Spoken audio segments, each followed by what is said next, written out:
Hey, welcome to this video that I'm putting together for parents and guardians of students who are in Biology A with Mr. Fostering. You might be wondering who Mr. Fostering is, and well, that's me. You might see on your student's transcript that it says Mr. Browning. That was the name I was going by last year, but my wife and I changed our name this summer. It's something that we've been wanting to do for a long time. When we first got married, we didn't really realize it was an option to combine our last names, and that's what we've decided to do. Better late than never. So we took her last name and my last name, and we came up with Fostering. So that's what I'll be going by this year. If you call me Mr. Browning, that's not a problem either.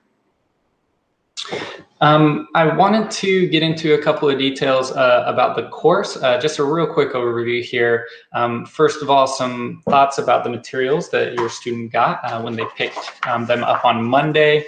For biology, they got some workbooks that I've put together. They should have received 3 of those: systems and scales, animals, and plants.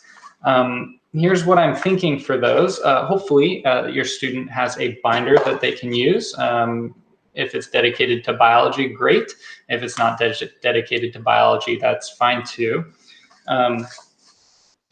This one that I have is divided up into different sections. That's great. If it's not divided up, that'll work too. I put systems and scale here. That's our first unit. I took the staple off too. That's going to be really good for students to be able to work through that without the staple. The other workbooks I'll put in with the staple for now, just so that everything stays in its place.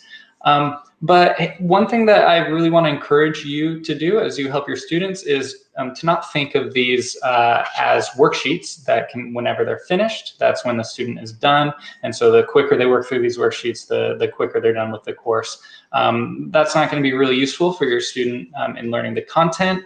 What I would like you to think of these as are really tools that are going to help support your students' thinking and learning and growth over time. And so we'll be using these in class after information is presented or an investigation is completed to help structure what students are thinking about what's happening and structure their learning as they go forward. It'll be a place where they can write ideas before they share them with peers, before they share them with class. It'll be a place where they can refine their ideas as time goes on. So once again, not worksheets, rather tools to kind of structure learning. If students can make that shift, that'll be really useful to them during the course. Another tip for helping out your students is that give them some space during the Google Meets. I want students to think of these as if they were in class, and hopefully you can think of these as if your students are in class too. And so I absolutely encourage you to help them, but not necessarily during class time. If we have a break during class or they're working on independent work, that might be a time for you to help them out. But if we're conducting class, students are sharing ideas with their peers, they're developing their thinking as they're going, that'll actually be a time for you to let them have some independence. I'm going to be putting together some kits soon that students can pick up from the high school so that they can do investigations at home. One item that is going to be necessary for students to have is a digital scale. We have some of these at the high school. I'm hopefully going to order some more so students can check them out, but I'm not sure we'll be able to get enough for every student in biology. And so hopefully some students have these at home, or maybe you can pick one up at Amazon. I'm putting a link in the syllabus to a couple of different models of scales. And if you can order one of those, that would be really helpful to you and to your student and to the class in general. Hopefully it'll double as a kitchen scale, and so maybe you'll get some use out of it. This is actually a kitchen scale I have at home.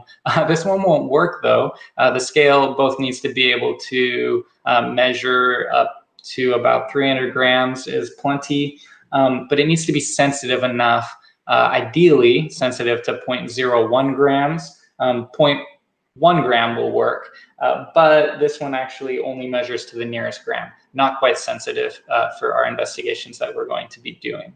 So I've included a Google form I'm hoping you'll fill out, letting me know if you have a scale that you'll be able to use, or if you would like one provided in the kit that I'm going to get home to students. Okay, those are some things I've been thinking about that I hope will be useful tips for you to help support your student in biology. If you have any questions, email is the best way to reach me. That's jbrowning@vashonsd.org. The best way to keep up with what's happening in class is honestly to log in with your student to their Google Classroom, and you can see everything displayed there. You can also sign up to get summary emails sent home about assignments that are in Classroom and what your students turned in or not turned in. Those aren't perfect. They don't show you everything that's going on. And so, like I said, if you log in with your student, that's super beneficial. It might be good to set aside a time, maybe once a week with your student, where you look through all of their classes with them and they can kind of explain what they're doing in class and what they have coming up. That would probably benefit you and your student as well. I do have some information on my school website. You can find there the syllabus. You can find also some folders that will get you into some of the classroom materials that you might find useful.